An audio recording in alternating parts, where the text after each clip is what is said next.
मेरे साथ आज खुद यश हैं जो बहुत सारी बातें करने वाले हैं अपने बारे में, अपने काम के बारे में, अपने फैशन के बारे में, फिटनेस के बारे में, है ना यश? जी ज़रूर, धन्यवाद।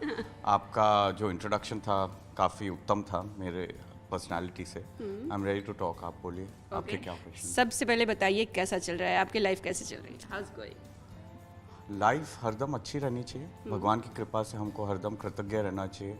हर दिन हमको खुशी से व्यतीत करना चाहिए, ये मेरा कहना है। हर रोज में कुछ होता है ऊपर नीचे, पर on the whole it should be good. आपकी हिंदी बहुत अच्छी है, ये व्यतीत होना है ना, मतलब इतनी शुद्ध हिंदी कैसे मेंटेन कर पाते हैं? ये बचपन से है या तो जी मैं बचपन में मेरे जो दादी जी थी, गोपी बिरला जी, तो उनसे मैं हरदम हिंदी में ही वार्तालाप करता था।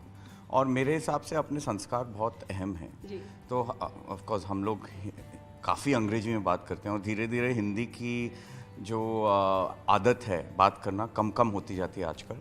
पर फिर भी जैसे मेरे बच्चे जब बड़े हो रहे थे तो करीब 12 साल की उम्र तक मैं उनसे सिर्फ हिंदी में बात करता था। तो उस हिसाब से उनमें संस्कार आएंगे कि अपने हिंदी संस्कृति, हिंदू भारतीय जो संस्कार है वो आने चाहिए। तो अभी आजकल क्या है, सब अंग्रेजी स्कूल में जाते हैं। मैं भी अंग्रेजी स्कूल में गया था, कैथीड्रल एंड जॉन कॉन्वेंट, वो लोग भी अंग्रेजी स्कूल में जाते हैं। तो सब लोग अंग्रेजी में बात करते हैं, तो अपनी हिंदी भाषा कहाँ आएगी तब? तो हमारी संस्कृति अगर पढ़नी पड़ेगी तो हिंदी भाषा तो आनी है। एक चीज़ मैं बहुत रिलेट कर सकती हूँ जो आपने मेंशन किया कि इंग्लिश स्कूल में जाते हैं, और आजकल ये मस्ट हो गया है कि टीचर्स भी पेरेंट्स को बोलते हैं कि आप बच्चों से इंग्लिश में बात करो ताकि वो स्कूल में आए तो इंग्लिश में बात करें। तो इस पे आई मीन आपने बहुत अच्छा स्टैंड लिया इस पे। तो ये सही बात है कोई हद तक, क्योंकि अगर बहुत हिंदी या गुजराती या अपने लोकल लैंग्वेज में बात करें तो अंग्रेजी में बोलने का एक्सेंट में कई लोगों को प्रॉब्लम आती है। It depends. मेरे घर में मतलब जो स्कूल में हम भेजते हैं, कैथीड्रल, कैंपियन, ये सारे कैथलिक स्कूल में अंग्रेजी सबसे ज़्यादा होती है और बहुत अच्छे से सिखाते हैं। तो इसलिए उन स्कूलों में जब जाते हैं तो बहुत अहमियत है कि हमको हिंदी में बात करना चाहिए घर पर। तो संस्कार वैसे ही बनेंगे। अल्टीमेटली हमारी संस्कृति हिंदी की, संस्कृत हिंदी या अपनी लोकल भाषा है, आपको आना तो चाहिए। फिर ऐसा होता है जब हम बड़े हो जाते हैं, टीनेजर्स हो जाते हैं, वो लोग बच्चे, हम लोग बड़े हो जाते हैं तो ज़्यादा अंग्रेजी में बात करते हैं। जैसे अभी मैं जैसे आपसे बात कर रहा हूँ, मैं करीब 25 साल पहले इससे ज़्यादा शुद्ध हिंदी में बात करता था। अब आदत छूट गई क्योंकि सब लोग अंग्रेजी में बात करते हैं। पर इसका मतलब ये नहीं कि हम बचपन से सीखे नहीं। जो हमारी संस्कृति है, जो हमारी भाषा है, वो सीखनी चाहिए। ओके, आपकी स्टाइलिंग भी काफ़ी जानी जाती है। सबसे पहले आज की स्टाइलिंग के बारे में बताइए, क्या खास है आज?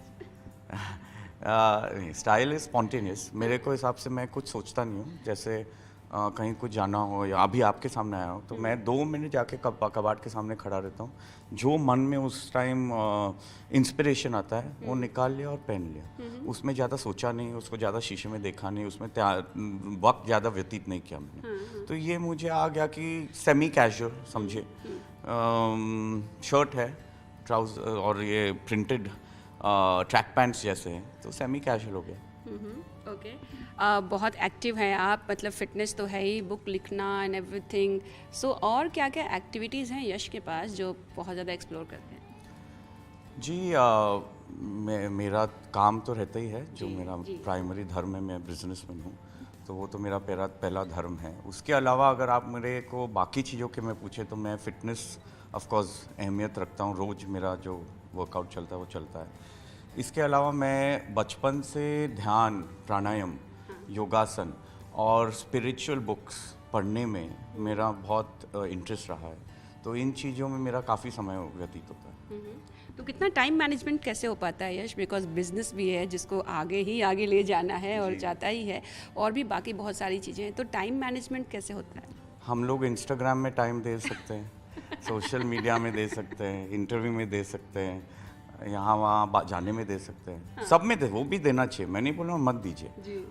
आपको मन हो तो आपको सब में के लिए वक्त मिलेगा ही। ऐसा है ह्यूमन माइंड और ह्यूमन कैपेबिलिटी कि आप जो करना चाहे वो आप कर ही सकेंगे। आपको डिसिप्लिन की ज़रूरत है। सो यश ये बताइए कि आप तो इतने जिंदा दिल इंसान दिखते हैं और काफ़ी एकदम, मतलब आपको देख के लगता नहीं है कि आप स्ट्रिक्ट होंगे, बट सच्चाई क्या है? बच्चों के साथ स्ट्रिक्ट रहते हैं? कॉम्बिनेशन होना चाहिए। कई चीज़ों में स्ट्रिक्ट होना चाहिए, कई चीज़ों में उनके मित्र बनना चाहिए आपको। सब चीज़ों में आप अगर रुकावट डालेंगे तो आजकल के बच्चे कुछ समझेंगे नहीं, ना सीखेंगे, ना फॉलो करेंगे। तो जो आपकी अहम संस्कार है, जो प्रिंसिपल्स वैल्यूज़ है, उनमें स्ट्रिक्ट होइए। स्ट्रिक्ट भी ऐसा कि हम उनको बता दें कि है ये हमारे आदर्श हैं, and practice what you follow. अगर मैं फॉलो नहीं करूँगा तो मैं प्रैक्टिस नहीं करूँगा तो वो फॉलो कैसे करेंगे। तो समझिए फॉर एग्जांपल मेरे हिसाब से इंटॉक्सिकेशन गलत है। मैंने intoxication any kind of alcohol मैंने कभी ग्रहण नहीं किया चाइल्डहुड से। अब करें जो करें, ना करें ना, मैं नहीं कर रहा हूँ खराब या गलत या सही या अनुचित। मैं बच्चों को बोलता हूँ देखिए मैं तो नहीं करता हूँ, मैं तो कभी इंटॉक्सिकेशन नहीं किया हूँ, आपको फॉलो करने की चेष्टा करनी चाहिए क्योंकि इससे ये बेनिफिट्स है लाइफ में, और ये ग्रहण करने से ये आपको हैंडीकैप्स, फिर आप डिसाइड करो। तो ये कुछ कई चीज़ें जो आपको थोड़ा फर्मली बोलना चाहिए, with demonstration, with practice what you preach. बाकी चीज़ें आपको कई चीज़ें सब इंडिविजुअल्स हैं, बच्चे भी अल्टीमेटली इंडिविजुअल्स होंगे कल। अगर हम समझेंगे जो भी हम सही समझते हैं वही वैसा बनना चाहे तो हम गलत सोचें, क्योंकि वो अपने संस्कार लेके आए हैं, वो अपना फ्यूचर लेके आए। तो दे मस्ट ऑल्सो फ्लावर। कई चीज़ों में उनको लिबर्टी देना चाहिए, जो है वो है। कई चीज़ें जो आपको अहमियत रखते हैं उसमें आप स्ट्रिक्ट होइए। बिजनेस पे कितने कॉम्पिटिटिव हैं आप, लाइक कि कितना रहता है कि आगे निकलना है, ऐसा वाला कंपटीशन होता है? कंपटीशन होना अच्छा है, हेल्दी कंपटीशन। जो पैशन एम्बिशन होना चाहिए वो होना चाहिए आप में, पर ये नहीं होना चाहिए कि अगर आप नहीं बढ़ सके या इसके आगे नहीं निकल सके आपको निराशा होए, या आपको दिन भर सोचते रहे कि ये मेरे से आगे कैसे निकल गए। बहुत अच्छा, जो हमारे कर्म में है जितना हम अच्छा कर सकते हैं पूरा करिए एम्बिशन के साथ, उसके बाद छोड़ दीजिए। उसके बाद आप लास्ट हो या फर्स्ट हो, कोई फ़र्क नहीं पड़ता। ओके, बिरला एक ऐसा नाम है जो हम लोग मतलब सुनते आ रहे बचपन से, और ये कितना बड़ा नाम है, इसका प्रेशर कभी आपके ऊपर फील हुआ है? हाँ भी नहीं भी, क्योंकि प्रेशर होता है जब आप कुछ आर्टिफिशियल हो, जब आपको कुछ छुपाना हो, जब आपको कुछ पोर्ट्रे करना हो जो आप नहीं हो। मैं विश्वास करता हूँ जो मैं हूँ मेरी कॉन्शियस है। तो नाम बिरला फैमिली का नाम ऑफ कोर्स सांस्कारिक है। जी। हम लोग ने कितने 100 साल से चैरिटी, सोशल वर्क, संस्कृति पर बहुत अहमियत दी है। बिजनेस में बहुत कामयाब हुए हैं लोग। तो ऐसा है कि उस नाम को हमको नीचे नहीं लाना चाहिए, पर कभी कभी कुछ ना कुछ हो जाता है लाइफ में। Life and up and down को हमारे ऊपर निर्भर नहीं है, अलग अलग चीज़ों पर निर्भर है, तो हो जाता है, कोई बात नहीं, अपनी स्ट्राइड में ले लेना चाहिए। पर आपको अपने नाम का नहीं, आपका जो नाम से रिलेटेड जो आदर्श है उसको आपको फॉलो करना चाहिए, और उसका बर्डन नहीं होना चाहिए क्योंकि वो नेचुरली आना चाहिए।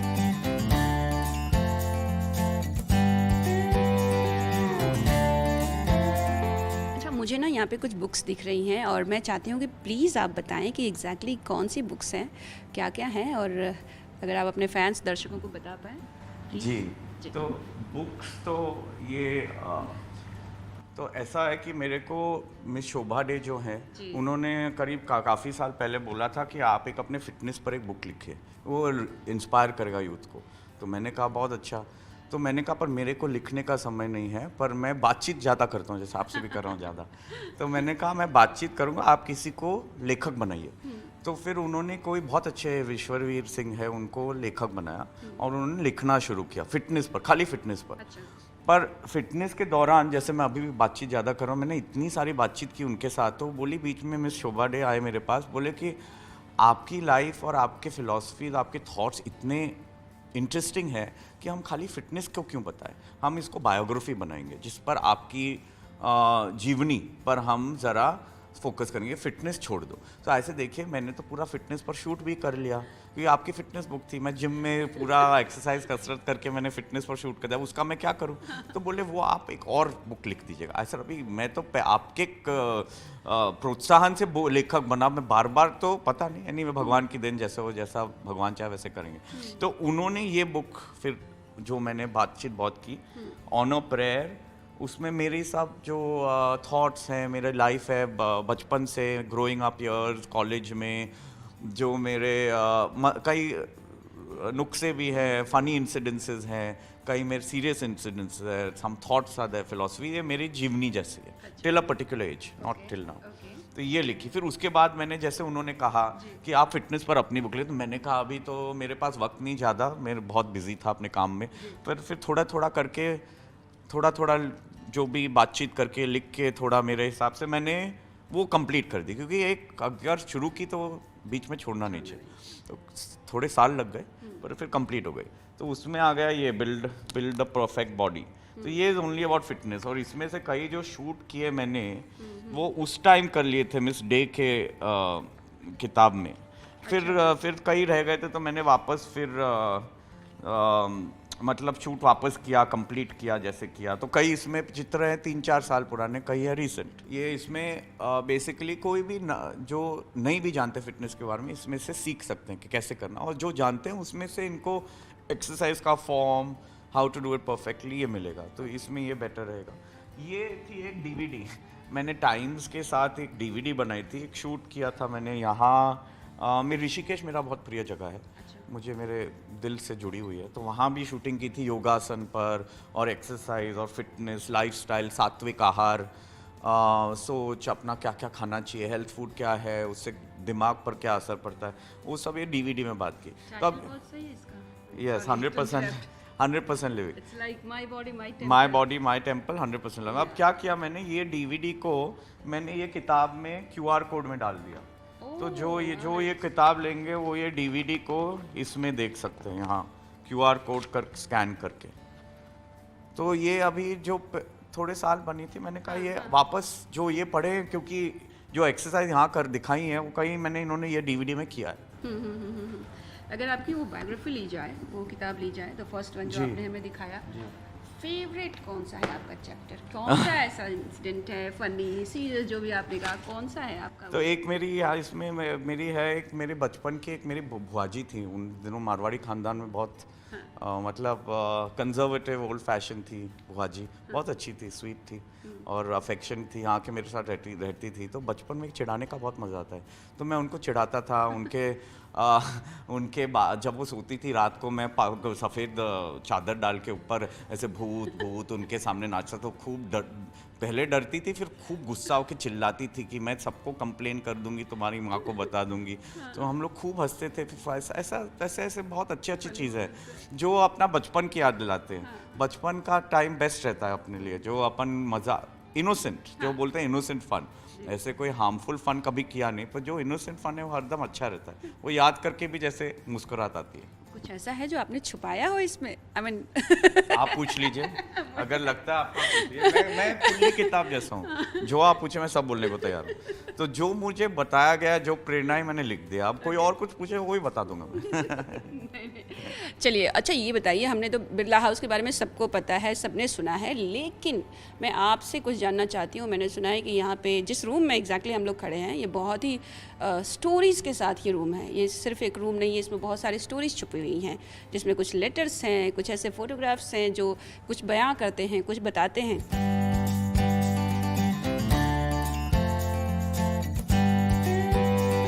तो ये रूम है जो मैंने जैसा था, ये घर करीब 100 साल हो गया, 90-100 साल पहले बना था। ये रूम को मैंने चेंज नहीं किया, मतलब थोड़ा खाली रिफर्बिश कर दिया, जो फट गया कपड़ा उसको वापस चेंज कर दिया।